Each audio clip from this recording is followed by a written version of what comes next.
분명 여러분도 이제 노인이 어디 다친 거랑 젊은 사람이 다친 거랑은 다르단 말이에요. 손상에 있어서 회복 능력이 다르기 때문에 창상의 치유 능력은 어떤 손상 정도랑 건강 상태라 그러면 나이라든지 영양 상태라든지 면역 상태라든지 그런 것들이 다 포함되는 거죠. 그래서 그런 것들에 따라서 일단은 다를 수가 있고, 적절한 영양 관리는 당연히 필수적이죠. 상처가 났는 데 있어서 제일 중요한 거는 잘 먹는 겁니다. 그래서 잘 먹고, 보통 잘 먹고 잘 쉬면 괜찮아진다고 하잖아요. 그래서 이제 보통 병원에 가서도 어떤 경우에는 이건 뭐 수의사에 따라 다르겠지만, 어떤 수의사는 적극적으로 뭐 치료를 하지 않고 그냥 이거는 잘 먹고 잘 쉬게 해주세요, 약 굳이 먹을 필요 없습니다 하는 경우도 있죠. 그래서 사실은 영양 상태라든지 어떤 외적인 스트레스 같은 것들만 사실 조절이 되면 그냥 낫는 경우도 굉장히 많고, 창상 역시 심하지 않은 경우에는 이제 그런 식으로 낫는 거죠. 신체의 모든 부위는 외상에 대해 조직적으로 반응함. 어디가 하나 오픈이 되잖아요? 그럼 이제 백혈구라든지 이런 것들이 이제 몸에 다 난리가 납니다. 면역, 매개 물질이라든지 이런 것들도 다 이제 난리가 나는 거죠. 그래서 그런 부분에 대해서 이제 조직적으로 반응하게 돼 있고, 자, 당연히 혈액 공급이 원활한 부위가 치료가 빨라요. 자, 혈액이 하는 일이 뭐죠? 혈액 안에 있는, 적혈구 안에 있는 헤모글로빈이 열심히 이제 피를 나르고 이제 산소 같은 것들을 이제 전달을 해준단 말이에요. 그래서 그런 부위일수록 당연히 이제 치료가 빠르게 되겠죠. 안에 적혈구 같은 것, 백혈 같은 것들도 많고. 자, 감염 및 이물질이 없어야지 치유 과정이 증진된다. 이거는 뭐 당연한 얘기죠. 이제 항상 이물질이라든지 그런 것들이 있으면은 그 면역을 매개시키는 경우가 있고, 일단은 면역이 자꾸 그렇게 매개가 되면은 치유가 잘 되지 않습니다. 그래서 그런 이물질 같은 것들이 없어야 되고, 상처가 없는 피부 및 점막이 감염에 대한 1차 방어선의 역할을 한다. 이거는 이제 상식이죠. 피부가 가장 중요한 역할을 합니다. 그래서 이제 창상이 일단 있으면은 사실 가장 문제가 되는 부분이 피부 방어선이 무너지는 거예요. 피부 방어선이 무너지는데 특히 이제 피부에 소실이 많다든지 그러면은 바로 안쪽에 있는 그런 뭐 진피라든지 아니면 피하라든지 이런 게 바로 노출이 된단 말이에요. 그러면은 피부 방어선이 무너진 상태에서는 어떤 세균 같은 것들이 들어왔을 때 굉장히 취약하게 되는 거죠. 그죠? 그래서 이제 피부가 사실은 창상 치유에 있어서 어떻게 보면 제일 중요한 부분이라고 보시면 되고, 자, 여러분들이 이제 병원에 있을 때 그 창상 환자가 내원하는 경우가 아까 말씀드렸듯이 꽤 있어요. 특히 창상으로 들어올 때는 뭐 헐레벌떡 들어와요. 얘가 방금 물렸어요 하면서 빨리 좀 봐주세요.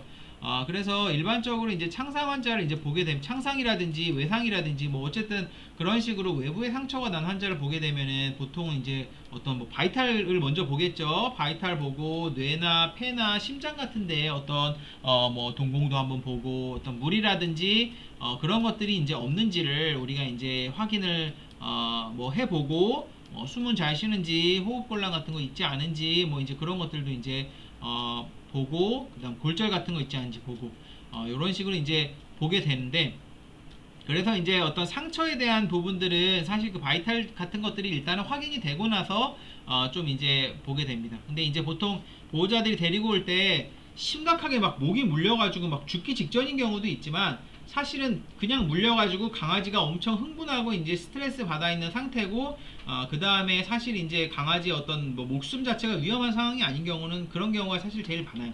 그래서 이제 그런 경우 보면은 우리가 이제 어느 정도 바이탈을 확인을 하고 나서 상처 부분에 대해서 이제 확인을 하게 되는데, 자, 일반적으로 어떤 창상 치유에 대해서 어떤 뭐 무슨 매뉴얼이 순서대로 뭐 이렇게 해야 된다 그런 게 있는 부분은 아니지만, 일반적인 우리가 치료 순서를 보게 되면은, 자, 첫 번째로 하는 거는 진정제나 진통제나 이제 항생제를 놓습니다.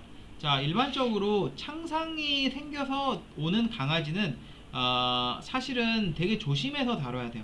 왜냐하면은 교상이 있는 경우에는 싸우다 온 게거든요. 싸웠든지 당했든지. 여러분들 뭐 누가 나를 공격한다든지 아니면 내가 누가 싸웠다, 치고받고 싸웠다, 그러면은 몸에 아드레날린이 분비돼갖고 막 가슴이 두근두근 하죠.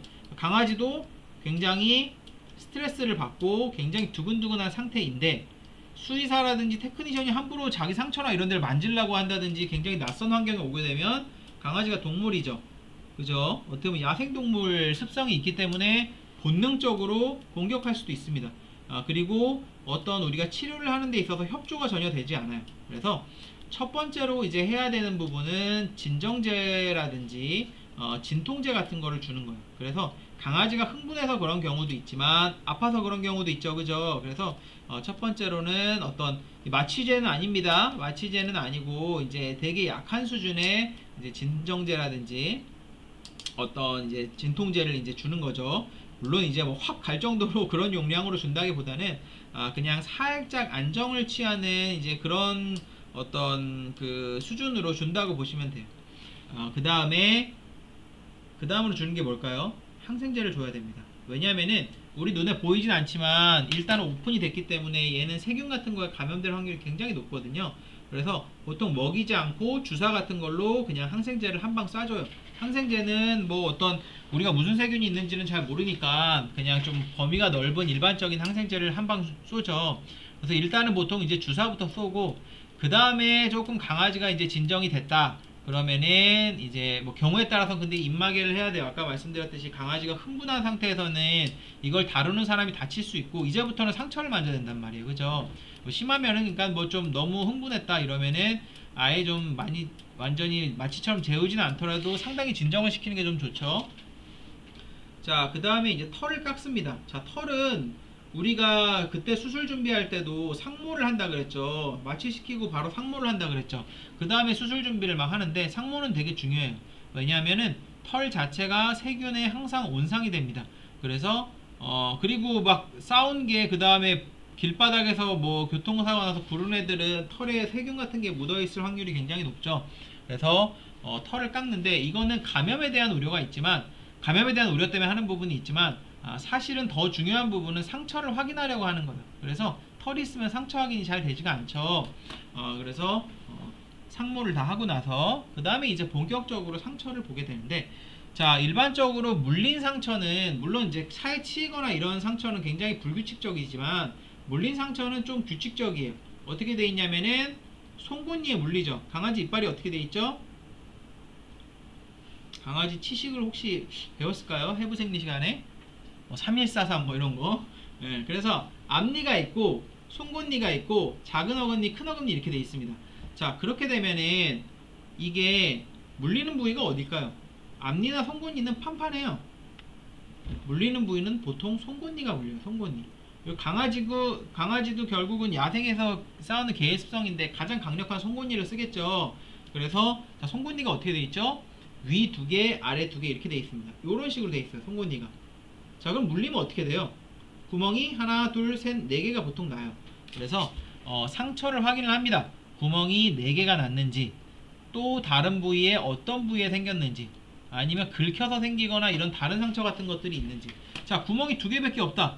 그러면은 아래쪽도 자세하게 살펴봐요. 털을 좀 깎고 두 개가 더 있을 수도 있어요. 그죠? 왜냐면 보통 이런 식으로 물리니까 구멍이 한 개만 있다. 그럼 옆에 하나 더 있을 수도 있어요. 왜? 어쨌든 적어도 이런 식으로 물리니까. 그래서 송곳니에 일반적으로 물리게 되면은 쌍으로 되어 있습니다. 이렇게 두 개 쌍, 또 이렇게 쌍으로 되어 있으니까 상처가 어느 정도 되는지 확인을 해야 돼요. 털이 있으면은 여기 상처 있다.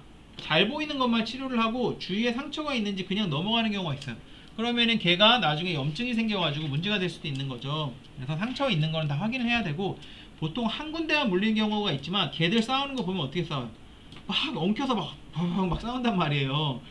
그렇게 되면은 한 군데 말고 다른 부위도 이제 물리는 경우가 있어요. 그러니까 그런 것들 잘 확인을 해봐야 되는 거죠. 자, 그 다음에 일단 상처를 세척을 해줘요. 자, 여러분들 손이 벤다든지 아니면은 어디 까진다든지 하면은 처음에 하는 게 뭐죠? 소독약 바르기 전에 특히 까졌을 때 뭐예요? 수돗물로 깨끗하게 씻어요. 그죠? 수돗물로 먼저 깨끗하게 씻습니다. 수돗물은 염소 소독이 보통 돼 있는데 염소는 일단은 소독 효과도 굉장히 좋고 잔류 효과도 굉장히 좋기 때문에 어떻게 보면 굉장히 좋은 소독약이에요. 그래서 수돗물 자체도 우리나라 수돗물이 굉장히 깨끗하고 그래서 수돗물로 그냥 상처 세척을 하기도 하죠. 병원에서는 이제 멸균 생리식염수 같은 걸 갖다가 아니면은 뭐 어떤 소독액 같은 거를 좀 희석을 해가지고 상처 세척을 해요. 대신에 이제 세척을 하는 경우에서 이게 좀 자극적인 경우도 있고 강아지가 이거 막 상처에다 물 뿌리면 가만히 있겠어요? 좀 통증이 있는 경우도 있죠. 그래서 하지만 어쨌든 그 안에 있는 상처를 이제 세척을 해줘야 되는데 세척을 해주는 가장 큰 이유는 안에 있는 세균을 씻어내는 과정이라고 보시면 돼요. 그래서 일단은 뭐 흙이라든지 털이라든지 이런 이물질들도 있지만 아까 제가 교상 말씀드렸잖아요. 자, 강아지 이빨에 세균이 많을까요? 적을까요? 강아지나 고양이 이빨에는 세균이 꽤 많습니다. 사람도 마찬가지예요. 그러니까 이빨에 있는 세균이 안쪽으로 팍 들어와 버린 거예요. 그러니까 상처를 깨끗하게 씻어줘서 그걸 그런 이런 어떤 세균이 얼만큼 있는가 우리가 로드라 그래요. 로드. 병원균의 로드를 최대한 제거해 줘야 됩니다. 계속 씻어주면서 그런 것들 제거해주고 안에 이물질이 있으면 씻어주고 안쪽에 있는 부분 세척을 해주면서 상처를 어쨌든 세척을 해주는 거죠. 자, 그 다음에 어떤 괴사 조직 같은 것들이 있다. 그래서 그냥 살짝 이제 물렸으면 상관이 없겠지만 심하게 이제 뜯겼든지 뭐 어쨌든 아니면은 뭐 교통사고가 나서 이제 딱 봤을 때 아 얘는 살리기 힘든 조직이 있을 수도 있어요. 뭐 깨끗하게 한번 세척하고 보니까 그런 경우에 이제 과감하게 잘라주는 거죠. 그 다음에 이제 드레싱이라는 과정을 거치는데 드레싱은 이제 제가 이제 이따가 말씀을 드리겠습니다. 붕대 감고 하는 게 이제 드레싱이에요. 자, 그래서 1차적으로 광범위하고 일반적인 진정제, 진통제, 항생제 같은 것들을 일단은 투여를 하고 그 다음에 머즐이라든지 네칼라 같은 것들을 통해서 이제 좀 물리는 것들을 방지를 하고 아까 말씀드렸듯이 강아지가 뭐라 그랬죠? 흥분한 상태. 흥분한 상태니까 이걸 다루는 사람도 다칠 수가 있어요. 그래서 강아지가 조금 이제 살짝 만지려고 하니까 얘가 난리친다.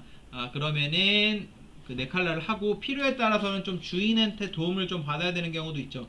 특히 큰 개나 이런 경우에는 괜히 치료하겠다고 상처 부위를 만지면은 크게 다칠 수도 있습니다. 그죠? 그래서 만약 그런 경우에는 외상이 생겼을 때 주인이 반드시 옆에 있는 게 좋아요. 주인이 반드시 옆에서 자 주인이 주인한테 어디로 가라고 해야 되냐면 특히 큰 개는 머리를 잡아달라고 해야 돼요. 왜? 여러분 그 강아지 머리가 어느 정도 컨트롤이 되면 뭐 강아지 뭐 여기 발에 맞았다든지 긁혔다든지 한 거는 사실은 좀 경미한 상처죠. 근데 머리 쪽이 괜히 내 쪽에 있다가 내가 어디 물리게 된다. 목이라도 물리게 된다. 그렇게 되면 정말 그거는 큰 사고가 날 수 있죠. 강아지를 컨트롤할 수 있는 주인이 머리 같은 데를 이제 잡을 수 있도록 하는 거고 여러분들은 이제 테크니션의 입장에서 함부로 그렇게 막 머리에 막 얼쩡얼쩡 하면서 상처를 만진다든지 했다가는 지금 강아지가 굉장히 스트레스 받고 흥분한 상황이기 때문에 아드레날린이 막 나온 상태이기 때문에 상당히 주의해야 됩니다. 자, 상모 시 상처에 털이 묻지 않도록 바깥쪽으로 상모. 이건 당연하죠. 이제 구멍이 이제 뭐 어쨌든 두 개가 났어요. 그러면 상모를 이쪽으로 털을 이쪽으로 하게 되면 털이 안으로 들어가죠. 바깥쪽으로 해줘야 되고 당연히 자 수술할 때도 상모 어떻게 했어요? 절개하는 부위보다 수술하는 부위보다 크게 상모했죠. 이것도 마찬가지죠.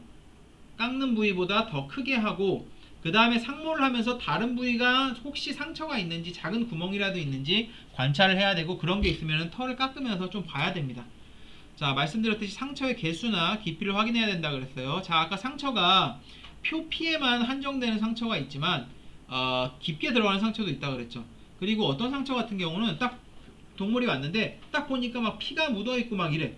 그래서 이 상처를 빨리 해야겠다 하고 그렇게 하지만 사실은 그거는 그냥 겉에만 좀 찢어져서 피가 났을 뿐이고 진짜 깊은 상처는 다른 데 있는 경우가 있어요. 진짜 깊은 상처는 이제 안으로 깊이 뚫린 거죠. 깊이 뚫린 거고 구멍은 되게 작아 보이고 털에 묻히고 뭐 그리고 피가 났어도 뭐 강아지가 뭐 갈색 까만색이라서 안 보이는데 구멍은 깊이 들어간 경우도 있단 말이에요. 그거는 더 위험한 상처죠.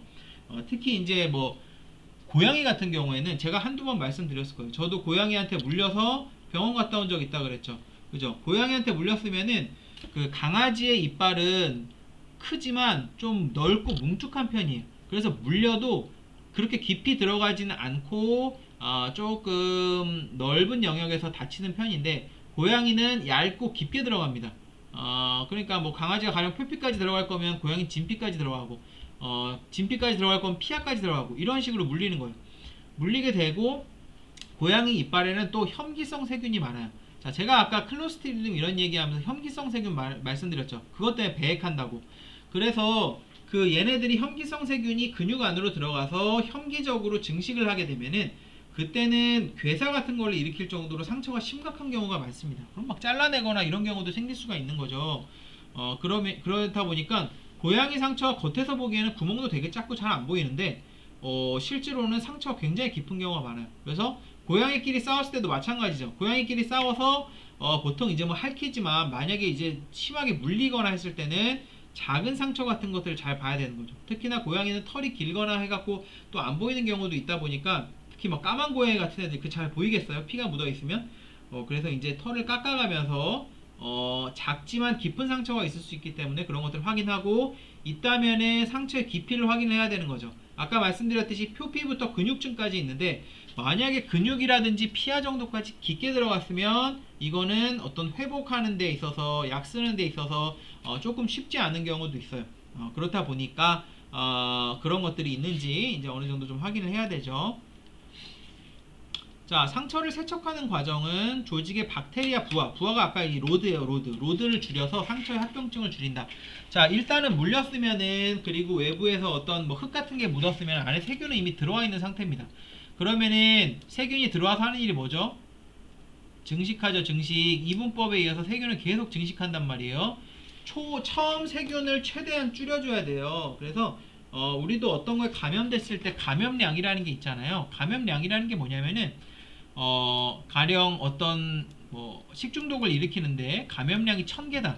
그러면은 1000개 세균은 있어야지 감염이 된다는 거예요. 500개밖에 없다. 그럼 감염은 안 돼요. 금방 낫습니다. 아무 병도 안 걸립니다. 근데 10,000개다. 그러면은 1000개 이상이니까 감염이 되는 거예요. 코로나도 마찬가지예요. 여러분 코로나 바이러스가 뭐 10개, 20개 들어왔다고 코로나 걸립니까? 그렇지 않아요. 코로나도 사람에 따라 다르지만 감염량이 있습니다. 감염되는 어떤 DNA라든지 뭐 그런 것들에 코로나는 RNA 바이러스죠. 네, 어쨌든 그런 것들에 어떤 이제 카피수가 있는 거예요. 어떤 수가 그런 걸 갖다가 우리가 감염량이라 그러는데 자 강아지도 마찬가지예요. 만약에 처음에 있는 박테리아의 양이 적으면은 감염량 자체가 적으면은 강아지의 면역으로 이겨낼 수가 있는데 감염량이 너무 많다. 그러면은 면역으로 이겨낼 수가 없는 거죠. 그러니까 처음에 물렸을 때 감염량을 최대한 줄이기 위해서 얘네들이 혈액으로 들어가서 세균이 본격적으로 증식하거나 그러기 전에 일단은 씻어줘서 감염량을 줄여주는 거죠. 자, 이거는 상처 초기에만 가능하죠. 상처가 진행됐을 때는 이미 조직이나 혈액으로 그 세균이 침투한 상태거든요. 그때는 이미 늦죠. 그래서 이제 물린 초기에 일단 해줘야 되고 여러분 같은 경우도 일단 집에서 강아지가 좀 물리거나 그리고 상처 같은 게 여러분이 좀 뭐 물린 거랑 상관없이 생기거나 하면은 일단은 수돗물 같은 데 깨끗하게 씻어주는 게 좋죠. 자, 세척을 할 때는 적절한 압력을 가할 때 가장 효과적이다. 과도한 압력은 파편을 건강한 조직 깊숙이 밀어넣어서 부작용을 일으킨다. 자, 그래서 그 세척을 어떤 식으로 하냐면은 그 포비돈 같은 것들 그런 그 뭐죠? 상처에 좀 적합한 우리 외과 시간에 지난번에 제가 그 상처가 있을 때는 가급적 포비돈 같은 그 소독액을 사용한다 그랬죠. 크로렉시딘이나 알코올은 약간 조직 어떤 자극성이 있다 그랬죠. 그래서 그 포비돈을 많이 사용을 하는데 이거를 갖다가 50cc 되는 주사기에 넣습니다. 그래서 상처가 있으면은 여기다가 이제 쭉 밀어넣는 거예요. 구멍이 있으면은 그러면은 이게 쫙 들어가면서 샤워기 우리 샤워하면은 압력이 팍 오죠. 그런 것처럼 안에 있는 걸로 씻어내는데 당연히 이제 압력을 너무 주게 되면은 뭐 파편을 건강한 조직 깊숙이 밀어넣어서 오히려 부작용을 일으킬 수 있다. 자, 이상적인 세척액은 소독되고 치유 조직에 독성이 없어야 된다. 자, 뭐 이건 당연한 얘기예요. 당연히 소독이 있는 그런 효과가 있어야 되고 자, 그래서 수돗물이 굉장히 괜찮아요. 치유 조직에 독성이 없죠. 그리고 안에 염소가 이미 소독이 돼 있는 상태니까 염소는 잔류가 굉장히 잘 되거든요. 그래서 남아서 계속 이제 소독 효과를 어느 정도 주니까 그래서 그런 것들이 이제 굉장히 좋은 소독액이다. 물론 이제 수돗물 자체가 이제 뭐 소독 효과가 있는 것은 아니지만 어쨌든 수돗물이 굉장히 깨끗한 거죠. 그래서 그 포비돈 같은 것도 쓰지만 포비돈 쓰면서 같이 뭘 중간중간에 쓰냐면 멸균 생리식염수를 써줘요. 깨끗한 멸균 생리식염수. 그래서 여러분들이 이제 교상 딱 들어왔다. 그럼 여러분들이 막 이것저것 세팅해야 돼요. 일단 수의사가 상태 보고 주사 놓는 동안에 여러분들이 뭐 붕대라든지 연고라든지 그 다음 여기 있는 포비돈 액이라든지 주사기라든지 그 다음 상모를 위한 이거 털 깎는 거 그 다음 이제 뭐 소독약 그 다음 필요한 머즐 같은 것들 이런 것들 이제 여러분들이 세팅해 놔야 되고 자 소독액으로 막 세척할 때 아래가 다 젖죠. 그래서 밑에 패드 같은 것도 이제 깔아놔야 되죠. 자, 생리식염수 지금 말씀드렸듯이 방부제는 아니지만 치유조직 자체에 독성이 적기 때문에 많이 사용을 한다. 병원에서는 포비돈 요오드나 멸균 생리식염수 등이 방금 말씀드렸듯이 세척액으로 가장 널리 사용이 된다고 보시면 되고 자, 뭐 과산화수소는 건강한 조직에 독성이 있기 때문에 상처 세척에는 이제 사용하면 안 된다. 자, 괴사 조직의 제거에 대해서 말씀을 드릴게요. 자, 괴사 조직은 세척한 후에는 이제 괴사 조직을 제거합니다. 자, 이거는 여러분들이 크게 신경은 안 써도 돼요. 왜? 괴사 조직은 이걸 막 잘라내는 과정이잖아요. 그럼 여러분들이 조직을 제거할 필요는 없습니다. 이거는 수의사가 제거하는 거죠. 여러분들은 보통 이제 상처 세척하거나 고정하거나 이제 그럴 때 같이 도와준다고 보시면 되고, 자, 괴사 조직 제거를 시도하기 전에 피부와 국소 조직의 생존력을 평가를 해야 된다. 뭐 이미 까맣게 되거나 이제 보라색으로 되거나 어떤 상처가 너무 손상이 심하거나 할 때는 이제 어느 정도 제거를 해주는 거죠. 왜냐면은 이 제거가 안 되면은 오히려 어떤 이미 죽은 애들을 갖다가 이제 해버리다 보니까 그냥 염증만 생길 수도 있는 거죠. 이게 치유되는 과정에서 이런 것들을 제거해주고 신선하고 깨끗한 어떤 피부로만 어떤 치유가 될 수 있도록 하면은 치유가 더 잘 되는 거죠. 자, 뭐 청흑색, 가죽같이 어떻게 보면 약간 너덜너덜해진 어떤 뭐 건조해진 뭐 이런 피부는 사실상 회복이 안 되고, 얇거나 흰색인 피부는 일반적으로 생존이 불가능하다. 피부는 어떤 탄성이 있죠. 이게 막 늘어난단 말이에요. 그죠? 그래서 피부가 어느 정도 소실이 돼도 옆에를 당겨서 물론 이게 너무 심하게 당기면 문제가 되지만 좀 이렇게 뭐 봉합이라든지 이런 것들이 가능합니다. 그러니까 이제 피부가 좀 손상이 너무 심하게 손상이 됐으면 그건 뭐 어떻게 할 수가 없지만 좀 어느 정도 좀 손상이 이렇게 많이 되지 않았을 때, 그러니까 어느 정도 붙일 수 있을 때는 이제 괴사 조직 같은 경우에는 좀 과감하게 제거를 해줘야 되는 거죠. 자, 그래서 이제 드레싱으로 넘어가서 드레싱 이제 제가 설명을 드린다고 했죠. 드레싱은 간단하게 얘기하면 이제 상처를 갖다가 좀 처리하는 어떤 과정이라고 보시면 돼요. 그래서 상처는 우리가 외상이 뭐라 그랬죠? 피부에 어떤 통합성이 깨진 상태죠. 그러면은 어떤 상처가 외부로 드러난 상태란 말이에요. 그러면 이 상태에서 그냥 두면 어때요? 외부에 어떤 세균이라든지 그런 걸로부터 굉장히 취약한 상태가 돼버리기 때문에 이거를 어쨌든 좀 어느 정도 막아주고 보호해주고 지지를 해줘야 됩니다. 이제 그런 과정을 드레싱이라고 보시면 돼요. 단순히 그렇게 하면 안 되고 어느 정도 소독해주고 씻어주고 그렇게 해야 되는 거죠. 그래서 그런 전반적인 과정을 갖다가 상처 드레싱이라고 해요. 드레싱이란 말은 되게 많이 들어보셨죠? 상처는 민감하고 세균의 침투가 쉽기 때문에 이를 보호하면서 조직의 회복과 재생을 돕는 과정, 이 과정이 필요한데, 자, 외부 자극을 제어하여 부종을 감소시키고 삼출물 등을 흡수하며 더 이상의 오염이나 외상으로부터 상처를 보호한다. 자, 이게 이제 어떻게 보면 드레싱의 어떤 역할이라고 볼 수 있어요. 이제 뒤에 가면 우리가 드레싱의 목적 바로 뒤에 슬라이드에서 배우겠지만 결국은 상처가 생기면 어때요? 피라든지 농이라든지 아니면은 이런 다양한 종류의 염증 삼출물이 생긴단 말이에요. 그런 것들도 흡수해주면서 외부로부터, 피부가 없는 상태니까 외부로부터 보호해줘야 되고, 그죠? 보호해주는 동시에 뭐예요? 지지해주고 상처가 치유될 수 있도록 도와주면서 안쪽에서는 지속적으로 재생이 이루어질 수 있도록 해야 되죠.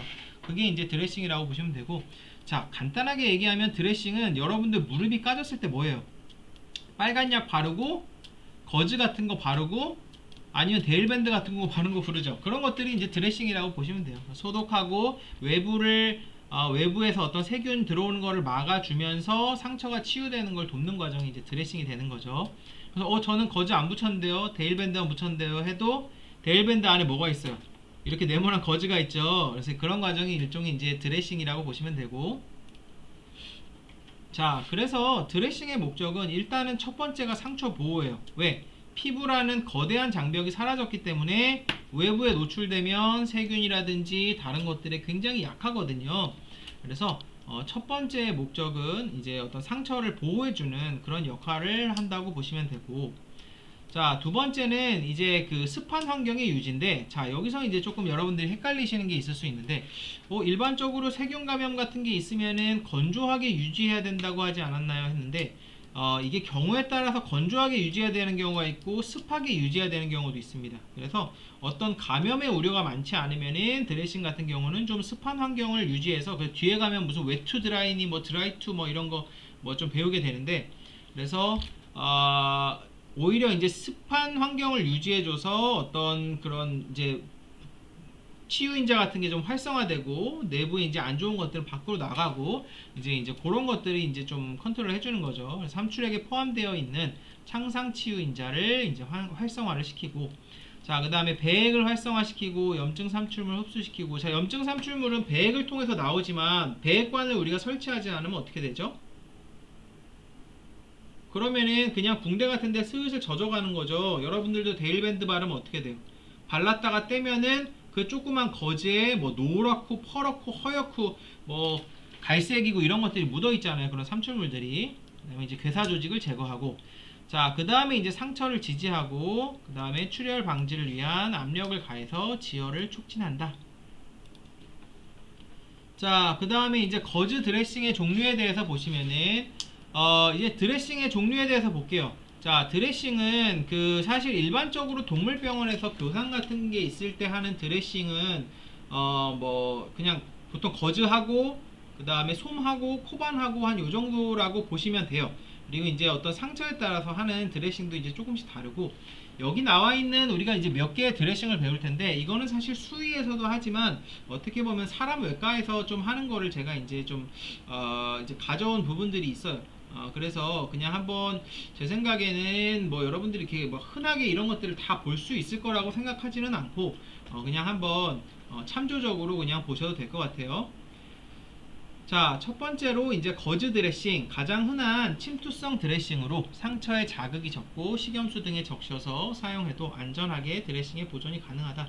그래서 이제 건조가 있고 이제 습윤이 있어요. 그래서 이제 건조가 되면 건조 거즈 드레싱 같은 경우는 병원균의 침입이 방지되고 분비물이 적고 1차 유압으로 이제 치유되는 경우. 자, 1차 유압 같은 경우는 어떻게 됐죠? 2차나 3차에 비해서 치유기간도 빠르고 반응이라든지 이런 것들도 최소화된다 그랬죠. 잘 붙고, 습용 같은 경우는 조직의 손실이 광범위한 경우, 그래서 배액을 흡수하고 괴사 조직을 제거하고 삼출물 내에 있는 어떤 창상 치유 인자를 좀 활용하기 위해서 하는 방법이라고 보시면 되고, 자, 그 다음 투명 필름 드레싱, 이제 트랜스페런트라고 되어 있는데 이게 투명하다는 뜻이에요.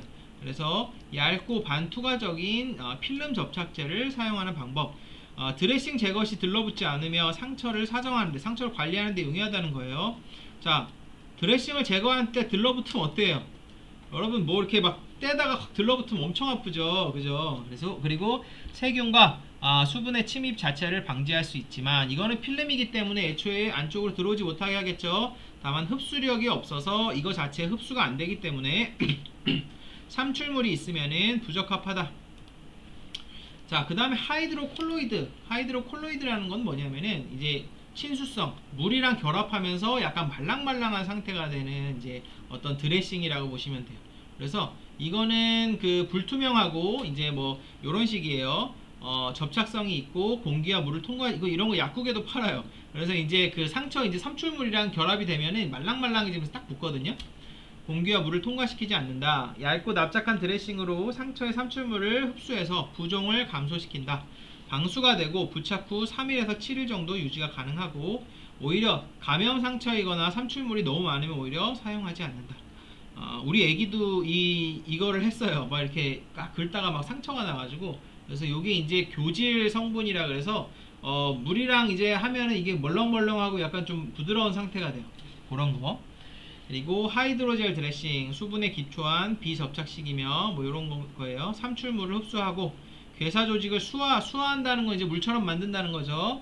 유가 조직이나 세포 손상 없이 이걸 아예 녹여버린다는 거고, 비접착성이므로 고정을 위한 2차 드레싱을 한다. 그래서 데일밴드처럼 바로 붙는 형태가 아니라 고정을 위해서 추가적인 드레싱이 이제 필요하다. 그러니까 이제 하이드로젤 드레싱 위에다가 먼저 고정을 위한 어떤 테이프 같은 걸 사용을 하겠죠. 그 다음 이제 칼슘 알지네이트 드레싱 같은 경우는 이제 저도 이제 사용하는 거를 딱 한 번 봤어요. 그 외상 이제 심할 때 외국의 그 병원에서 이제 확 긁혀가지고 심하게 외상 이제 덜렁덜렁 피부가 덜렁덜렁거리는 애가 이제 왔었는데 이 드레싱을 사용하더라고요. 해초에서 추출한 천연 물질로 구성되며 분비물이 많을 경우 사용을 하고, 흡수력이 좋고, 자 이제 만나면 어쨌든 젤을 형성하면서 상처 표면을 촉촉하게 유지한다. 하이드로젤이랑 이제 비슷하죠.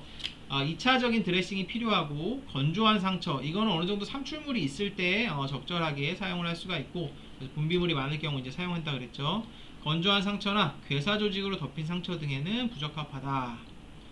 자, 그 다음 폼 드레싱. 폼 드레싱은 이제 뭐 저기 스펀지처럼 생겼죠. 애초에 생긴 것부터가 이런 형태 드레싱이 아니고, 바깥쪽은 반투과성 필름, 안쪽은 폴리우레탄, 이게 폼이라 그러죠. 뭐 스펀지 폼 이런 거. 그 다음에 뭐라 그러죠? 스펀지 폼 광우평 얘기하는 거고, 그 메모리 폼 이런 거, 그죠? 된 비적착성 드레싱이니까 이것도 나중에 접착하는 게 필요하겠죠. 마찬가지로 고정을 위한 2차 드레싱이 필요. 온기는 통과하나 물을 통과하지 못하므로 상처의 건조를 예방하고 완충과 편안함을 제공을 한다. 스폰지처럼 이제 물이 통과가 안 되니까 그냥 이 안에 있는 삼출물이 어떤 수분 같은 거를 이제 공급을 하나 봐요. 스폰지처럼 삼출물을 흡수하기 때문에 삼출물이 없는 상처에는 오히려 적합하지가 않다.